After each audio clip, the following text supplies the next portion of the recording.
So we've talked about friction already, but it's just resistance to motion or attempted motion. The reason I say attempted motion is friction what keeps things from moving. If you push something and it doesn't go anywhere, it's friction that does that.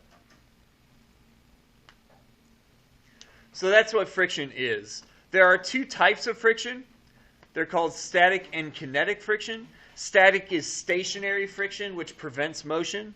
Kinetic is sliding friction, which resists motion. Okay?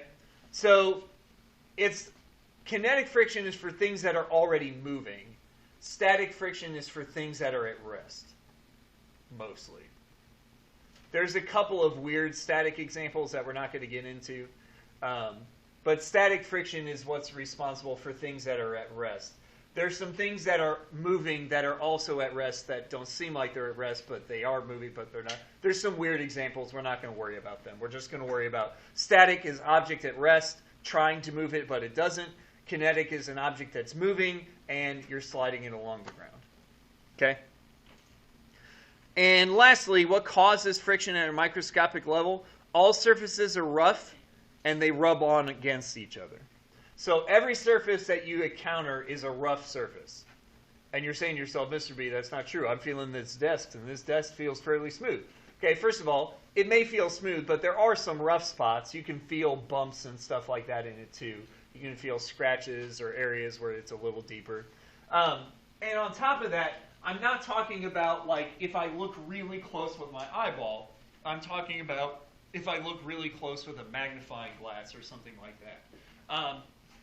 I'm looking at what's going on at a microscopic level. If I get all the way down to the smallest parts, what does it look like? And all surfaces are rough when you get that close down to them. And so when those rough edges rub against other rough edges, they rub against each other and they take some energy away. We haven't talked about energy yet, but energy is what objects have to do stuff. It takes some of that away. What we call that is friction. That taking away of energy is called friction. So that's what friction is and what causes it. What you guys are going to do is you're going to work your way through the lab. It's pretty straightforward. The one thing I need to show you how to do real quick is how to do static versus kinetic friction. So let me show you real fast. It's very, very simple, but you do need a little practice at it.